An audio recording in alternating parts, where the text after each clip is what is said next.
प्रभु यीशु मसीह के नाम में आप सबको मेरा नमस्कार कहना चाहता हूँ। प्यारे भाइयों और बहनों, आशा करता हूँ आप सब भले और चंगे हैं और प्रभु में हैं। फिर एक बार सजीव वाहिनी प्लेटफॉर्म में आप सबके साथ इस वचन को शेयर करने के लिए एक जो अवसर परमेश्वर ने मुझे दिया है, मैं परमेश्वर का धन्यवाद देना चाहता हूँ। और जो भी भाई इस माध्यम से के पास ये संदेश लेके आ रहे हैं, उनको मैं धन्यवाद देना चाहता हूँ।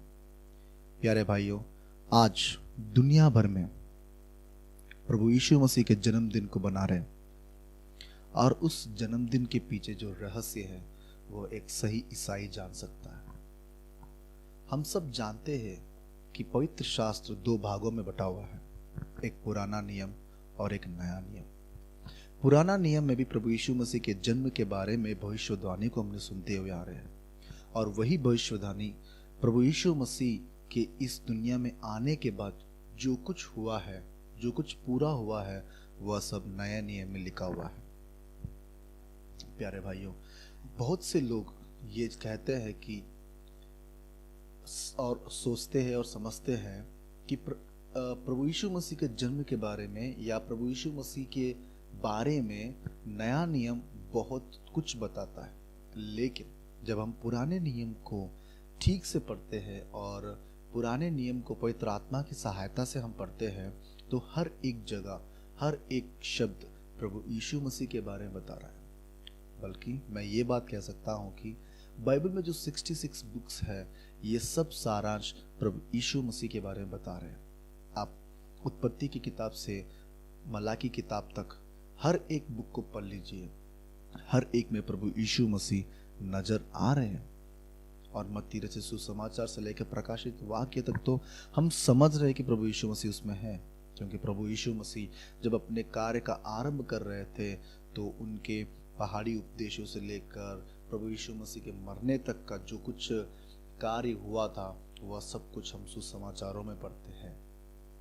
और जब उन्होंने चेलों को प्रेरित किया और जो काम चेलों ने किया था, उन सब का काम का वर्णन हम प्रेरितों के कार्य में देखते हैं।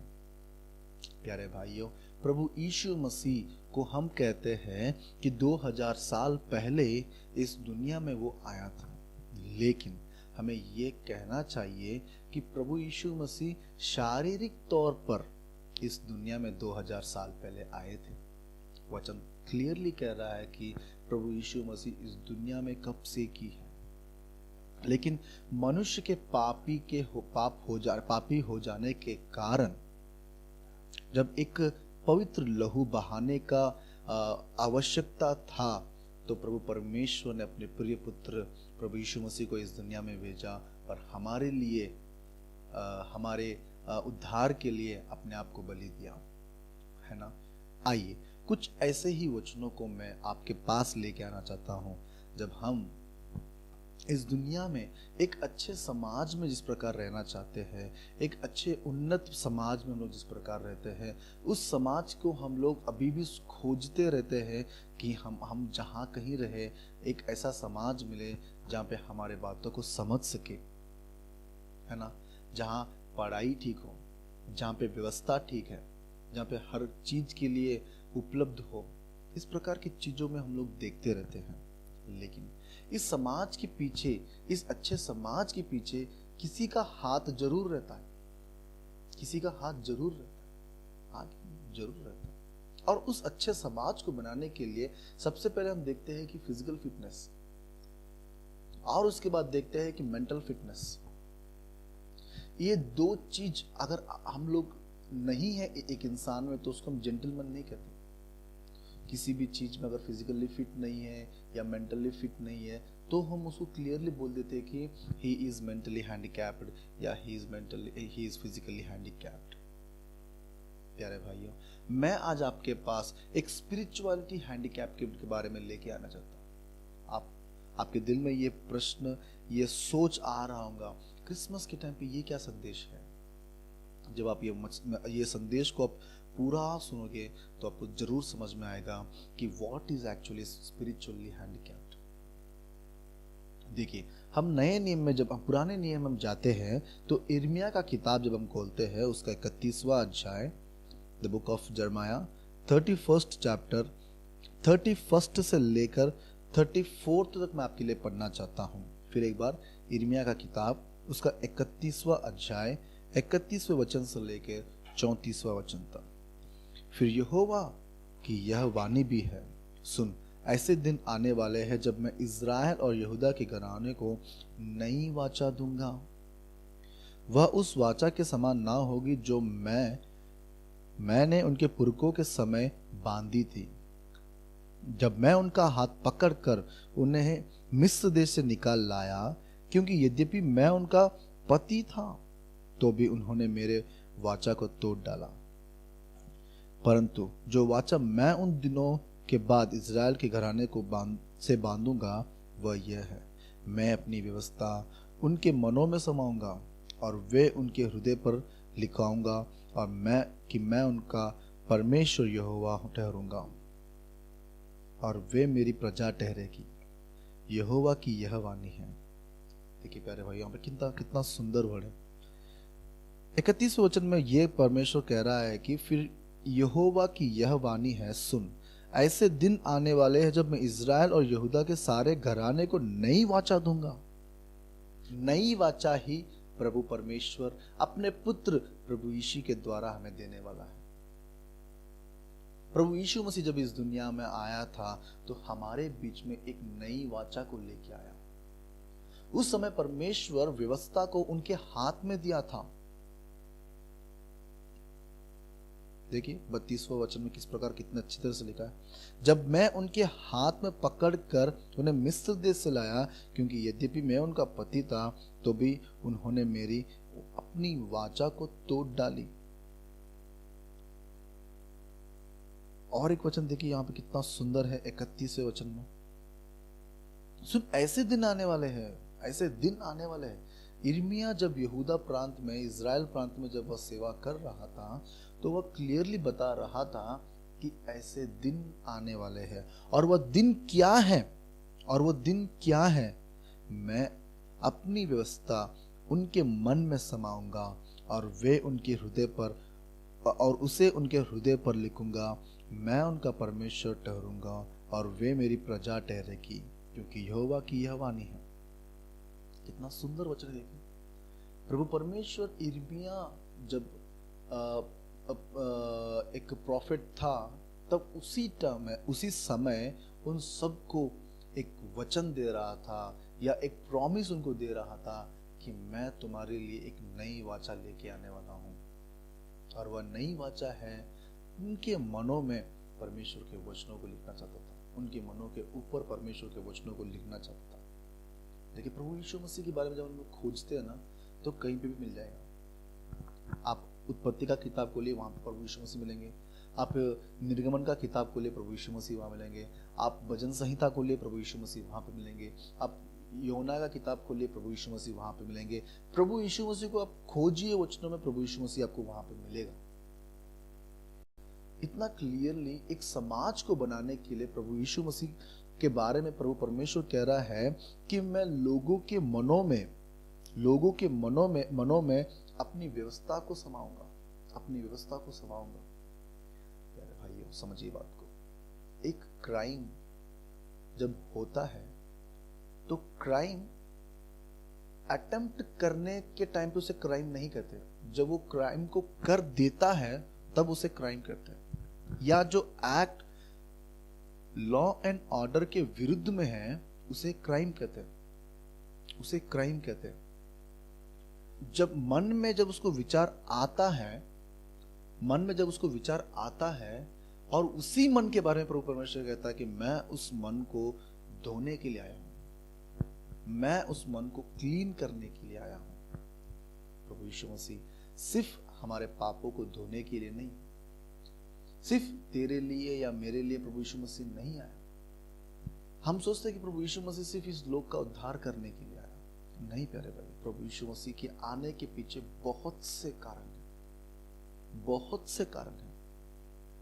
और उन कारणों में से एक कारण मैं आपके पास, आपके सामने रखने वाला हूं कि अपने नई वाचा के साथ, अपने नई वाचा के मध्य, अपने नई वाचा को परमेश्वर कहता है कि मैं उनको तुम्हारे मन में रखना चाहता हूं, ना कि किताब के तौर पर।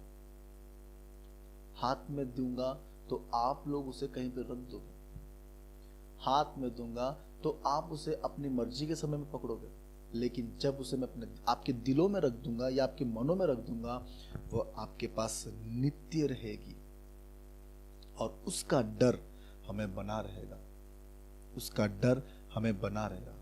प्यारे भाइयों, वचनों को समझिए। प्रभु परमेश्वर हमारे लिए अपने बेटे के द्वारा कौन सी नई वाचा देने वाला है।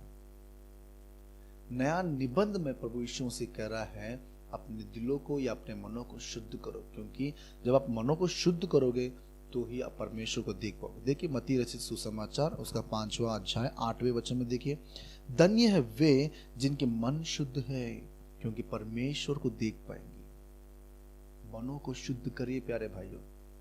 हम लोग क्या करते हैं, जब हम लोग क्रिसमस आता है तो हम लोग घरों को शुद्ध करते हैं।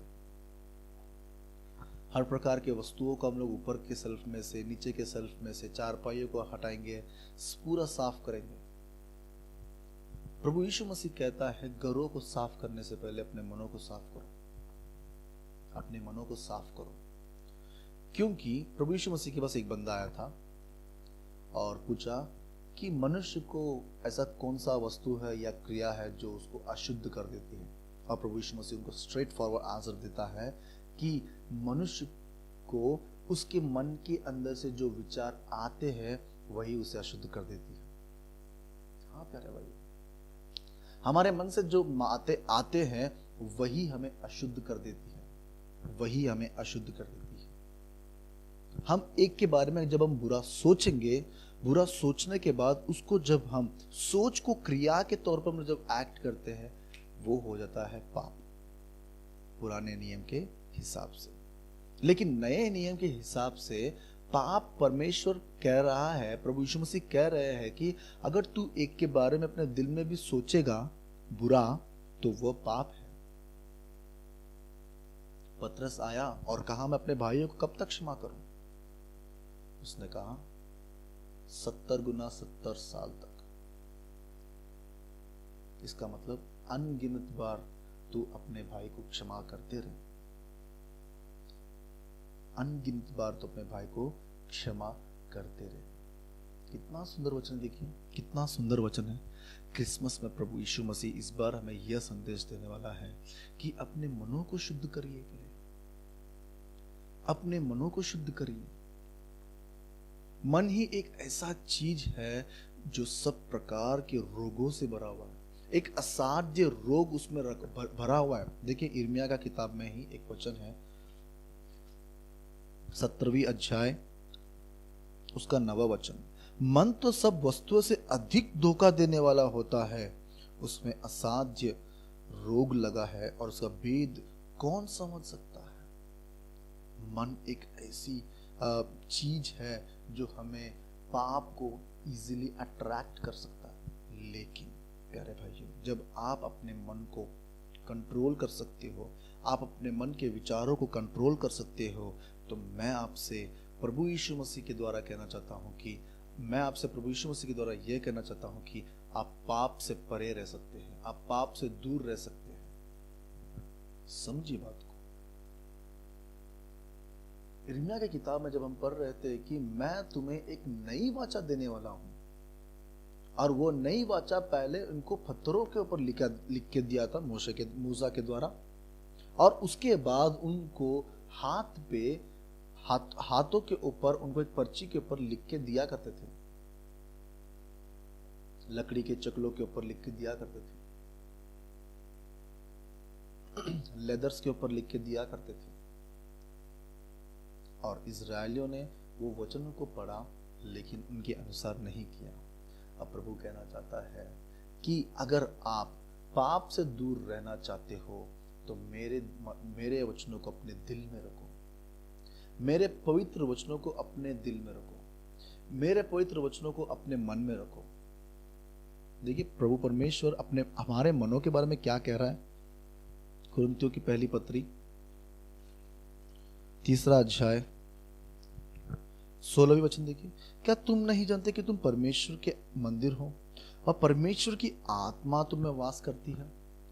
6वां अध्याय 19वां वचन, क्या तुम नहीं जानते कि तुम्हारी देह पवित्र आत्मा का मंदिर है? देखिए, पवित्र आत्मा हमें वास करता है, परमेश्वर हमें वास करना चाहता है, और जब वह हमें वास करना चाहता है, वह हमें रहना चाहता है, तो हम अपने आप को कितना पवित्र रखना चाहिए।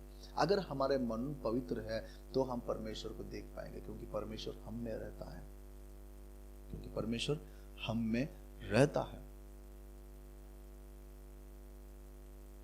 हम कितने दिन तक औरों को भला बुरा कहते रहेंगे? हम लोग कितने दिन तक औरों को तू पापी है कहते रहेंगे? प्यारे भाइयों, प्रभु यीशु मसीह किसी को नहीं कहा कि तू पाप है, तू पापी है।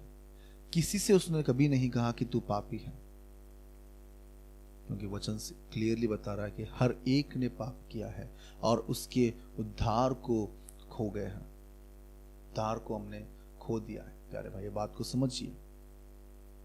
इस 2021 के क्रिसमस के द्वारा आप पब्लिक को, आप समाज को, आप अपने आगे पीछे जो रहने वाले नेबर्स को किस प्रकार का संदेश देने वाले हो? घरों को साफ करने से पहले अपने दिलों को साफ करिए। घरों को साफ करने से पहले अपने दिलों को साफ करिए, अपने मनों को साफ करिए। हर प्रकार के बुरे विचारों को उनमें से निकाल दीजिए।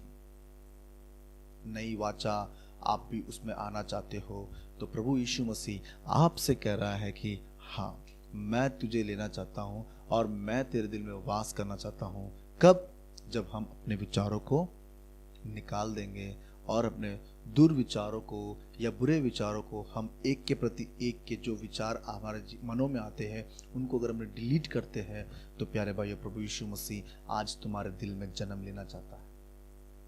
प्रभु यीशु मसीह आज तुम्हारे दिल में जन्म लेना चाहता है। हम लोग कई बार उन लोग कोसते रहते हैं कि प्रभु यीशु मसीह को उन लोगों ने समझ नहीं सका और प्रभु यीशु मसीह को उन लोगों ने मार दिया। लेकिन प्यारे भाई, आज तक हम प्रभु यीशु मसीह को समझ नहीं पा रहे, क्योंकि हम कह रहे हैं कि हम ईसाई हैं, लेकिन क्रियाओं के द्वारा हम लोग ईसाई नहीं है। तीतुस की पत्री देखिए, वचन कितना क्लियरली हमें बताता है कि हम किस प्रकार के लोग हैं। Titus, the letter to Titus, तीतुस की पत्री 1 अध्याय 16वां वचन, वह कहते हैं कि हम परमेश्वर को जानते हैं पर कामों के अनुसार उनका इनकार करते हैं। हम जानते हैं, हम कहते हैं कि हम ईसाई हैं, हम कहते हैं कि हम क्रिश्चियंस हैं, लेकिन कामों के अनुसार हम उनका इनकार करते हैं, क्योंकि वे घृणित और आज्ञा ना मानकर और किसी अच्छे काम के योग्य है ही नहीं। हम लोग कहते हैं कि हम लोग ईसाई हैं, हम लोग कहते हैं कि मैं क्राइस्ट को बिलोंग करता हूं, हम कहते हैं कि आई लव यू जीसस। बोली तो आ गई बाहर, लेकिन क्रिया, लेकिन काम कब बाहर आएगा? काम कब बाहर आएगा? क्रियाओं को बाहर लेके आइए। अब जब अपने विचारों के बदल दोगे, अपने बुरे विचारों का बदल दोगे, उसको अच्छे विचारों में बदल दोगे, तो प्यारे भाइयों, ऑटोमेटिकली क्या आ जाएगा? अच्छे काम बाहर आएंगे। ओवरहेड टैंक है, समझिए, घर के ऊपर छत, पानी का टैंक है, और उसमें पानी के टैंक के अंदर कुछ हमने पीला कलर या नीला कलर या लाल कलर, कुछ भी कलर डाल दिया। ऊपर जो कलर डालेंगे नीचे टैप में वही कलर आएगा, हाँ कि नहीं? जो बातें हमारे मुंह पे आती है, पहले सोच कहां पे चलता है? मन में। अपने मनों को बदलिए और नई वाचा में अपने मनों को लेके आइए। कितना अच्छा वचन है, मत्ती रचित सुसमाचार। ये मेरा आखिरी वचन है अभी का, मत्ती रचित सुसमाचार 5वां अध्याय 8वां वचन, धन्य है वे जो मन के शुद्ध हैं, क्योंकि वे परमेश्वर को देखेंगे। प्यारे भाइयों, देखिए कितना अच्छा वचन है। धन्य है वे जो मन के शुद्ध हैं। अपने मनों को जांचिए एक बार, किस प्रकार के मन आपके हैं। किसी प्रकार का भी मन रखकर हम लोग हर एक के तरह, अगर हम लोग क्रिसमस बनाएंगे तो प्यारे भाइयों, दूसरे लोग की तरह हम भी एक त्योहार बनाते हुए जा रहे हैं। लेकिन प्रभु यीशु मसीह का जन्म के बारे में, अगर उसका रहस्य अगर हम जानना चाहते हैं और बताना भी चाहते हैं, तो हम लोग कहीं ना कहीं फेल हो जा रहे हैं। आइए हम जहां कहीं हैं घुटने टेकेंगे या खड़े हो जाएंगे, या आप कभी भी कहीं पर भी हो, आप एक बार अपने आंखों को बंद करिए और प्रभु यीशु मसीह को अपने दिलों में स्वीकार करिए। प्रभु जी, मैं आज तक जिस प्रकार था प्रभु जी, लेकिन अब मैं अपना आप को बदलना चाहता हूँ प्रभु जी। मैं आज तक किसी के बारे में प्रभु जी बुरा सोचता था, बुरे विचार मेरे दिल में आते थे, बुरे सोच के साथ प्रभु जी मैं किसी को प्रभु जी मैं बुरा कर रहा था। लेकिन अब से प्रभु जी मैं तुझे हमारे जीवन में स्वीकार करना चाहता हूँ। मैं तुझे अपने जीवन में आह्वान देता हूँ प्रभु जी, तू मेरे पास आ, क्योंकि मैं तेरे साथ जीना चाहता हूँ और तू मुझे मेरे साथ जी प्रभु जी। इस सुंदर वचन के लिए धन्यवाद देना चाहता हूँ प्रभु जी, इस सुंदर वचन के लिए धन्यवाद देना चाहता हूँ प्रभु जी। इस दुनिया में प्रभु जी तू अपने प्रिय पुत्र को भेजा प्रभु जी, लेकिन वह मेरे पापों के कारण मारा गया और तीसरे दिन तूने फिर से जी उठाया। मृत्यु पर तूने उनको जय दिया प्रभु जी, क्योंकि वह शारीरिक तौर पर रहते हुए भी अपने मन को शुद्ध कर रहा था प्रभु जी। उसी प्रकार मैं भी रहना चाहता हूँ प्रभु जी।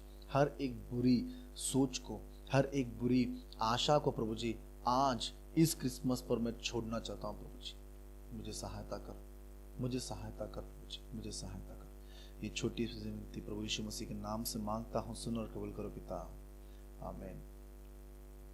सबको जय मसीह की। Thank you.